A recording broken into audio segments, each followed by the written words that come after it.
turbo engine running. Absolute genius. Get this. Welcome. This is the show where we bring you Science. What that essentially means is discoveries, Advances. questions, Research. technology. Unbelievable. Without further ado, This is The Naked Scientists. Hello, welcome to The Naked Scientists. This is the show where we bring you the biggest breakthroughs and talk to the major movers and shakers in the worlds of science, technology and medicine with me, Chris Smith. And coming up, the UK announces a £1 billion budget for a cyber army. But what will these keyboard warriors be doing? Also, a vaccine for norovirus that comprises just one pill, and physicists at CERN turn lead into gold, albeit briefly. From Cambridge University's Institute of Continuing Education, this is The Naked Scientists.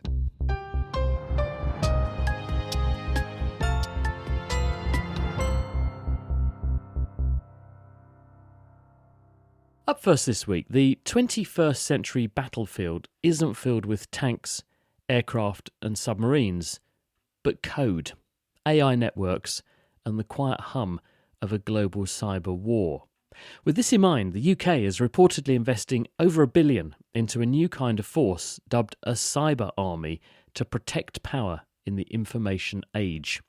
Danny Dresner, a professor of cybersecurity at the University of Manchester, and before him Tim Stevens, associate professor of cyber conflict and the geopolitics of digital warfare at King's College London, have been telling me about the plans. The UK already has some capability in this space. In other words, it has military personnel and units that are already dedicated to, if you like, fighting in the digital battle space.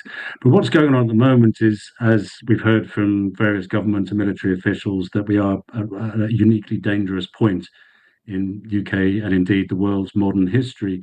And the digital battle space, cyberspace, the internet is the origin of and the medium through which various strategic actors are threatening UK national security and UK PLC. That ranges from state actors like military and intelligence agencies who may wish to do the UK and its allies harm, through cyber espionage actors and through to cyber criminals that affect you and I in our daily lives. And clearly what the UK is thinking in this space is that they somehow need to harmonise its existing capabilities and maybe supercharge it a bit to enable the British military to operate and fight in that space. Danny, we often hear cyber described as the new front line, but it is both everywhere and nowhere all at the same time. What does this shift towards cyber conflict mean for our security day to day? Cyber abhors a vacuum. It has to be connected to something. There's no cybersecurity by itself. It's the security of whatever infrastructure, whatever devices, whatever processes and activities are actually going on. So I'm really pleased that actually there is some consolidation. This is something that has been needed for a while. As Ecclesiastes said, there's nothing new under the sun. And if you think about it, the signals intelligence people have been taking actions and have been actually out in action for, well, as long as my short memory of history goes. Have we seen much action on home territory in this respect? Have we been attacked much, Tim, in the past, and we just don't know about it? Yes, I think that's undoubtedly the case. The intelligence agencies have traditionally taken the lead in this space when we think about strategic threats to the United Kingdom. And our signals intelligence capability, by which we mean Government Communications Headquarters, GCHQ, has been at the forefront of that. And they have very good what we call threat intelligence, so intelligence about what is out there and who's operating against the United Kingdom. But there will always be gaps. So if we're going to put numbers on this, we think about the military piece. The Ministry of Defence has said something like several tens of thousands of attacks against the defence estate over the last couple of years, which is far from insignificant. So, Danny, what sort of tech are we expecting to be deployed as part of this new initiative? They're saying they're going to spend $1 billion. It's big money. What are they going to spend it on? Some of it will be on the kind of things that we've heard doing mischief to ourselves. I suppose the real development needs to come to make sure that these things don't go full circle. To a certain extent, anything that you can imagine, all kinds of different levels of sophistication of software, but we'll want to look at our adversaries' systems. We'll want to be able to detect what they're doing. We'll want to deny them access. When they do get there, we'll want to disrupt. But it doesn't always have to be as clever as a piece piece of software or a physical device. I remember Ian Levy, the former head of the National Cyber Security Centre's technical operations, once pointed out that sometimes when they find a server, even if it's abroad, doing bad things to us in the UK, even a phone call to the people who are running that server in the internet service providers to say, please switch it off, can be enough. It doesn't have to be a full attack like they did with Stuxnet, which is the famous case of cyber weaponry. Tim, presumably everybody's at the same game. So if we were to be having this conversation in Russia, in China, in other states like that, they would be saying, well, they're tooling up in the same way. So this is just sort of an arms race, but it's a cyber arms race. In China, fairly recently, they reorganized their military under something called the Information Support Force, which contains cyber and electromagnetic warfare. The US, of course, has US Cyber Command, and inevitably this will be compared to that, although that's much larger, much better resourced. Russia's a little bit different. The operators of cyber and electronic warfare in that are spread across the military and intelligence. But of course, Russia has a slightly different way of looking at this environment. It thinks of it in a much more holistic way anyway. We tend to separate out cyber from electromagnetic warfare and from information warfare and from other forms of land, sea and air power. The Russians tend to bring it all together and think of it more as cognitive warfare, if you like, so creating effects in the cognitive space through whatever means necessary. So the UK's approach is similar in some respects, but different in others. The one major difference, of course, between the US, Russia, and China is that we don't have the money to set up these major kind of institutional units within a relatively small military of a middle power. Do we also have the manpower, Danny? Because in the last 10, 15 years, we've been reminded by successive governments that there is a digital skills gap emerging in countries like the UK. And we really need more people who are savvy in this space. Can we lay our hands on the expertise we need in sufficient numbers to build this kind of cyber army that we're envisaging? I think we can. I think we already are. I'm not actually worried from that point of view. And what we've seen already with the National Cyber Force, which is already in existence and will work alongside this new construct, is that is already making use of existing agencies and bringing skills together, which is what you need to do with cyber. Thanks very much to Danny Dressner at the University of Manchester and Tim Stevens from King's College London there.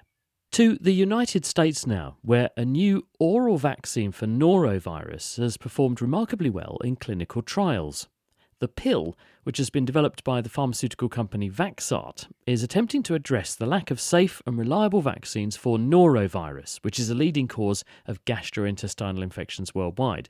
In the UK, it routinely costs our NHS close to £100 million a year in cancelled operations, closed wards, staff sickness, and by prolonging hospital stays for patients.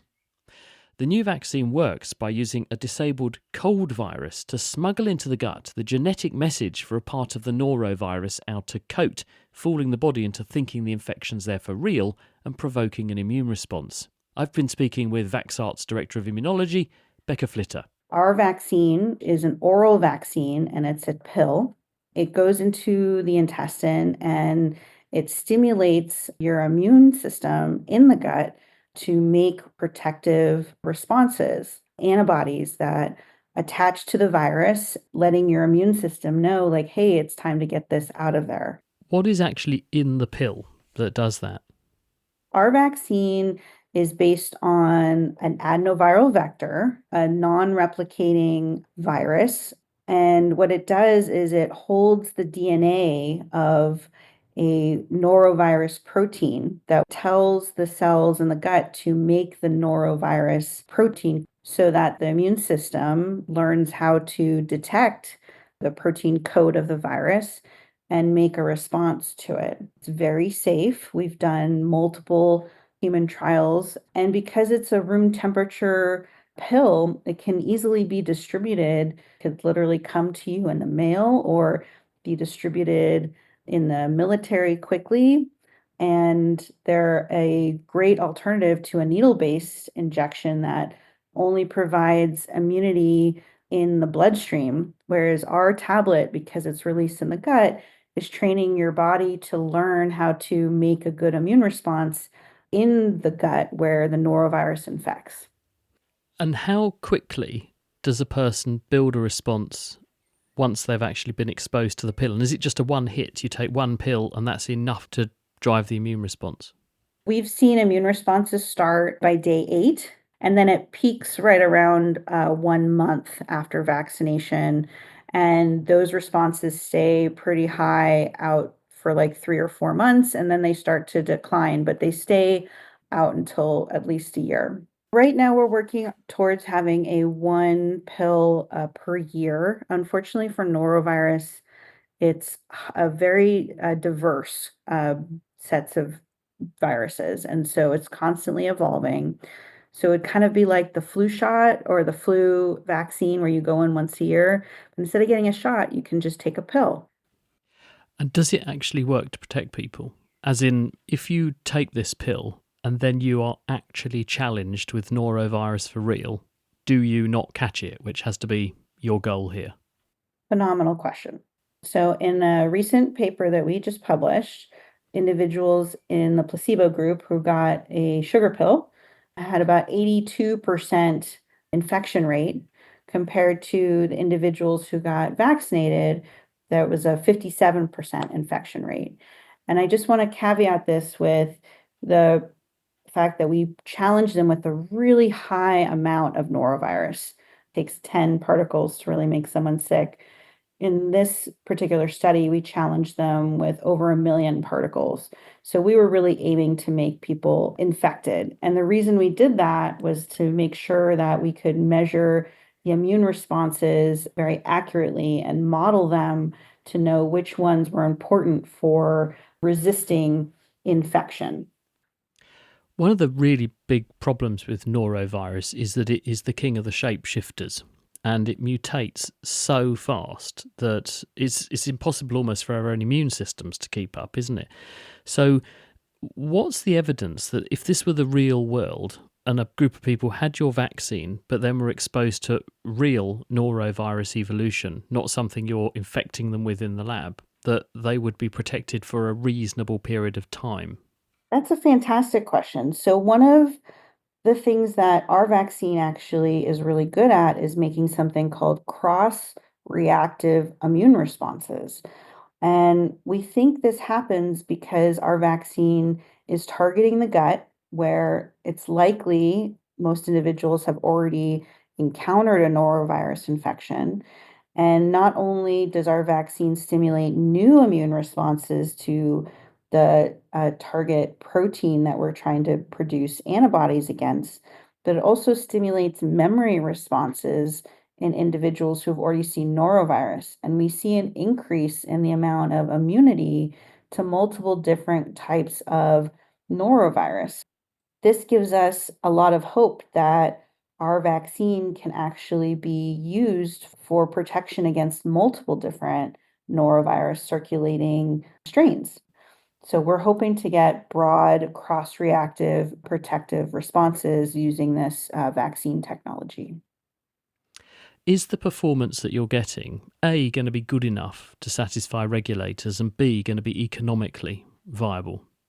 We are in conversations with the FDA here in the United States, and they're encouraging. And in terms of cost, we've made some significant strides in really making sure this vaccine does not cost a lot of money. And we want to make sure that this vaccine can be available all over the world, especially in areas where cold chain can be an issue. And so we really hope that some of this new data coming out, as well as the published results that we have put out this year for this norovirus vaccine, will really help convince the regulators in many different countries that this is a great solution to reducing the norovirus disease burden. Well, let's hope so. That was Becca Flitter. That study has just been published in Science Translational Medicine. The Naked Scientists podcast is produced in association with Spitfire, cost-effective voice, internet and IP engineering services for UK businesses. Find out how Spitfire can empower your company at spitfire.co.uk. Music in the programme is sponsored by Epidemic Sound, perfect music for audio and video productions. This is the Naked Scientist podcast with me, Chris Smith. Still to come, how physicists have achieved what the early alchemists never did. They've turned lead into gold.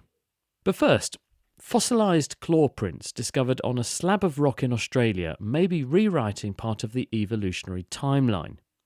Believed to be about 356 million years old, these tracks are thought to have been made by an early amniote, the egg-laying group of animals that includes reptiles and birds, and would later go on to include us mammals too. The tracks themselves might have belonged to a creature that resembled a monitor lizard, with clawed legs splayed out on either side of its body. The discovery, which has been published in Nature, suggests that amniotes left the water and ventured up onto dry land much earlier than previously thought. We asked Stuart Samida, who's a paleontologist at California State University San Bernardino and who authored a commentary on the discovery, to take us through the findings, starting with what the specimen actually looks like. So what you can see on the slab is a series of what people refer to as footprints or ichnotaxa. Ichnotaxa is the fancy word for impressions left in the stone.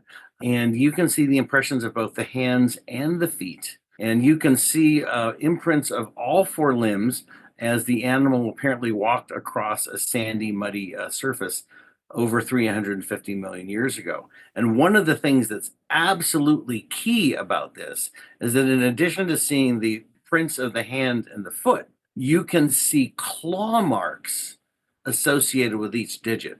And that's significant because fishes don't have claws, amphibians don't have claws, but reptiles do. Now, the key breakthrough here is the age of this thing, you're saying. So how do we know how old those tracks are, reliably? Geologists have come to the conclusion that it came from a particular formation that was dated independently by other Australian geologists at about 360 million years old, which is much, much older than you would have expected for an animal like this. Now, explain the significance of that time. How does that fit into our understanding of what was happening when, all the way back then, and why this one is a standout finding? So one of the things people will talk about when we talk about vertebrates, backboned animals getting out onto the land, they refer to it as the water to land transition. And it's important to remember that wasn't an animal jumping out of the water saying, "Hello, I am now dry." It wasn't so simple, right? The earliest animals that walked around on the land probably just walked from puddle to stay wet. And the earliest land-dwelling animals, which we call tetrapods, almost certainly had to return to the water to reproduce. That is a feature of amphibians. The kind of animal they found, a reptile, belongs to a much more advanced group called amniotes. Amniotes were the ones that developed an egg that you could lay on the land away from the water. You didn't have to lay it in the water. So we like to refer to that as the end of the water to land transition, which previously thought to range from about 400 million years ago to about 320 to 300 million years ago. In other words, 80 to 100 million years. That's a long time. Well, what's happened with this new discovery is that if you see a reptile or evidence for a reptile much, much earlier, that means that the evolution of this group we call amniotes, which includes reptiles and the ancestors of mammals as well, must have happened much, much, much more quickly than we ever imagined. What is the impact or significance of that then? Does that mean that the processes that drive the invasion of the land, because we know that plants moved during the period we call the Devonian, 450 million years ago, so that's when plants begin to go onto the land and you get trees springing up, and that creates a wonderful place that animals want to be. They probably follow, but this argues then that they follow pretty quickly and then evolve pretty quickly to be there, if this is right, what they're seeing. I'm so glad you said that, because yes, a lot of people, when they talk about the water to land transition, they think of backboned animals like us, right? But you are absolutely correct. Plants did it first, and don't forget insects. So what this means is that the drive to get out onto the land and exploit those new environments must have been greater than we had originally expected, and it must have happened much more quickly. So, because what happens is if you're stuck reproducing in water near the ocean, near streams, rivers, and lakes, That means you can go only so far. But once you're independent of that, you can radiate all over the land masses and take advantage of all of those other potential resources that you mentioned. And here's something that's fascinating. We don't find plant eaters amongst amphibians. We find plant eaters amongst amniotes, which includes reptiles and their relatives, the synapsids, which led to mammals. Which means that those opportunities, those animals were probably taking advantage of those opportunities much sooner than we ever expected. And that the evolution of those groups took place much faster than we expected. Do you think then that what actually happened is that plants got onto land earlier than we had thought, making the environment nice for animals? So this group then come along? Or do you think the plants did invade the land at roughly the time we thought, and that evolution was just a lot quicker off the mark, and animals like this came along sooner than we had previously thought? Which is it? That's not an easy question to answer, but I suspect your second scenario is a bit more likely. Our fossil record for plants back into the Devonian is quite good. To say the Devonian and then the time period immediately after, called the Carboniferous. It's called the Carboniferous because so much carbon was laid down in those plants. They dominated the planet and they changed the planet fundamentally in part because of the oxygen they released. Some interesting work has been done, people suggesting that evolution has been driven by oxygen content in the air. And people mostly pointed to the end of that time period, the end of the Carboniferous, when we used to think that the earliest reptiles were around. We're now thinking that it must have happened earlier, so we need to reassess all of those hypotheses, not just when the earliest reptiles and amniotes showed up, but also the things that might have driven them to develop then, including the plants, including the oxygen that they produced, and the environmental niches that they might have provided for those animals as they radiated across the planet. It is an amazing story, isn't it? Stuart Samida there from California State University San Bernardino, commenting on those fossilised reptile footprints that were found on the banks of Broken River near the Australian Alps. The age-old dream of turning lead into gold has finally been realised, if only for a brief moment. It was not the work of ancient alchemists who actually boiled up urine back in the day trying to do just this, but instead particle physicists at CERN, who did it by using the world's most powerful particle collider. But before you grab your shovel and a swag bag and head for Geneva, this is not going to spark a new gold rush. The amount they're making is measured in picograms. Nevertheless, it's a big milestone, and it could also help to shed light on how elements like gold form across the universe. Marushka Subin sat down with Cambridge University theoretical physicist Ben Alanak on the banks of the Cam to hear how the team behind the discovery did it. So atoms, if you remember, have a dense nucleus and then lots of space, and they have some electrons around the outside. Protons are different kinds of particle. They've got positive electric charge, and gold has 79 protons in its nucleus, and lead has 82. So basically we lose 3 protons and we get gold.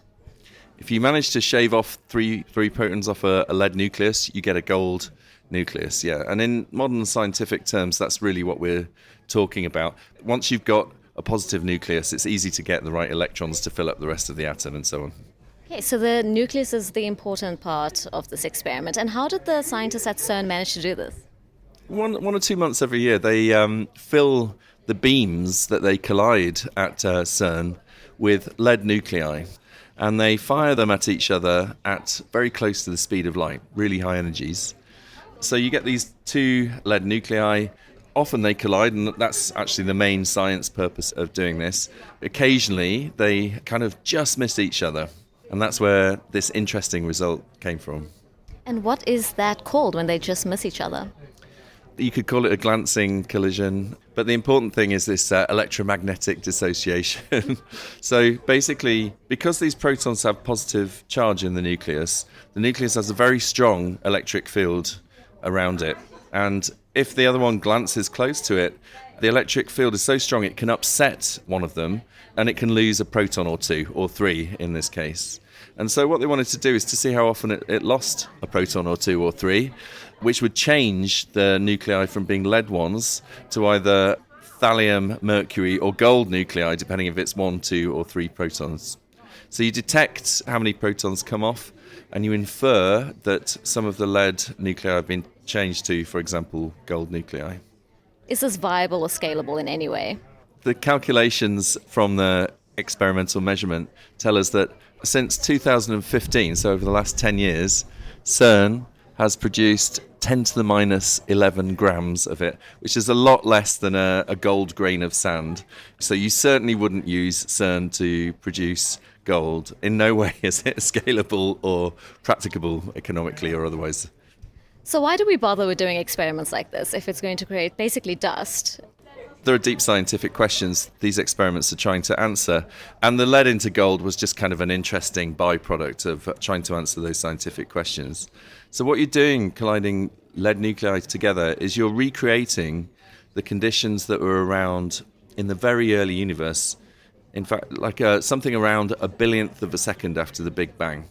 There you don't have nuclei and atoms. Everything's shoved together and is too hot and too dense. And so you're trying to recreate in the center of the collision a little bit of space where you've got a lot of particles and it's very dense and hot. So you can measure and constrain that scenario and try and work out what was going on in the early universe. Okay, so there's a lot of implications for this work outside of just making a little bit of gold. Yeah, that's right. In particular, you could ask, well, what about these glancing collisions? Why are they interesting and why did they write a paper? And what they really want to understand is this business about the high electric fields, because it turns out you can use those to make measurements of interest and constrain particle physics if you can understand them well enough. So this is like a sort of precursor to that, to try and understand these very intense electric fields and make sure that you know what's going on with them. And then you can use the rest of the data to constrain what's going on with the particle physics. I mean, the lead into gold made a nice news story, and it's kind of interesting in its own right. The big work of the science is in other areas, really. Ben Alanak at the University of Cambridge. He was talking to Mariuszka Subin there about that discovery just out last week. And now it's time for Question of the Week. And this time, James Titko has been pondering why our sleep schedule might experience turbulence after long-haul flights, with this query from Mark. Does a lack of oxygen in planes contribute to jet lag? And if it does, is it worse since the smoking ban which came in many years ago? And I also have a follow-up question. Do you get jet lag if you follow a time zone? Good afternoon, ladies and gentlemen. This is the captain speaking. Welcome on board. Thanks, Mark. In the literal sense, jet lag might refer, as Alan writes on our forum, to a loss of synchrony between the traveller's circadian rhythms and the habits of the people at his destination. In other words, when you travel across multiple time zones in a relatively short period of time, so the length of a flight, your body's internal clock, or circadian rhythm, might take a few days to adjust to your new bedtime. But some people's definition of jet lag might include other components. Here's Malcolm von Schantz, Professor of Chronobiology at Northumbria University. So if I may answer your last question first, do you get jet lag after traveling within the same time zone, say from Amsterdam to Johannesburg? You do not get jet lag in the formal sense because you haven't traveled across different time zones. There is no body clock disruption that will prevent you from falling asleep. But then there are the general consequences of sitting in a metal tube at a high elevation, and most of them you can't do anything about, and they affect everybody. Aircrafts are pressurized, so they contain much more oxygen inside than there is outside of those elevations. It's not possible to pressurize them at quite the same level as we experience at sea level. So there is less oxygen in the aircraft than there is on the ground. And the result of that is that our lungs have to work harder to keep our blood oxygenated. There are also other effects of that which are somewhat uncomfortable, such as it causes our stomach, our intestine, to bloat up. What's more, the drier air you find in planes can also leave your skin dehydrated and cause irritation in your respiratory system. And then there is another really interesting question, which takes me way back. What about smoking in the cabin? And I'm old enough to remember that. And it was horrible on a long-haul flight as a non-smoker. And that certainly will have made it worse because of the nicotine and carbon monoxide and God knows what that forms part of cigarette smoke, in addition to the lower oxygen level. Another improvement with modern air travel is the new aircraft models, which are made of essentially of composite instead of metal. And that means that it's possible to operate those with a higher cabin pressure and also with higher humidity than earlier aircraft model. So, Mark, you will suffer less jet lag if you take a flight with minimal disruption to your circadian rhythm. And thanks to the smoking ban and improvements to aircraft design, other adverse health effects of flying, induced partly by the lower levels of oxygen, have been mitigated. Thanks to Malcolm von Schantz for his help with the answer, and to you, Mark, for that lovely question. If you have any thoughts, why not join in on the forum discussion like Alan did over on nakedscientists.com/forum. Next time, we're answering this one from David. How much do the senses take up in brain capacity, and what sense occupies the largest part of the brain? I would guess it would be sight. And if you'd like to have your say on this and all of our other questions like Alan, why not log on to nakedscientist.com/forum? You can join the conversation there. You can, of course, email us with any questions you might like us to take a look at or other suggestions for how we can answer this question. It's chris@thenakedscientist.com. And also, if you've got any ideas or things you'd like us to cover in general for topics on future programmes, we'd love to hear your suggestions as well. Same email address, chris@thenakedscientist.com. That's it for this time. Do join us on Tuesday, though, when we're going to be putting prostate cancer under our microscope and asking how better testing and innovative treatments are improving health outcomes for patients. The Naked Scientist comes to you from the University of Cambridge's Institute of Continuing Education. It's supported by Rolls-Royce. I'm Chris Smith. Thank you for listening, and until next time, goodbye.